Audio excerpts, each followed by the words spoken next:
Hari ini kita mau unboxing paket. Sudah lama kita nggak unboxing paket lur. Ini tuh kita beli kayak semacam apa ya Allah, ini apa? Ternyata ini tuh kecombrang. Karena tuh penasaran banget dengan kecombrang tuh kayak apa rasanya gitu. Jadi kita beli itu.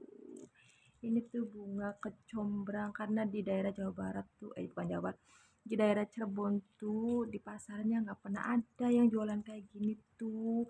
Tapi setiap lewat Piti yang masak-masak sambal kecombrang tuh kayaknya tuh pengen kayak apa rasanya, jadi kita beli online. Ternyata kayak gini, kita tuh belinya 2 padahal tuh dikasihnya 4 karena mungkin kecil-kecil ya. Tuh di sini ada hitam dan ada busuk kayaknya, nanti kita pakai sambal bunga kecombrang.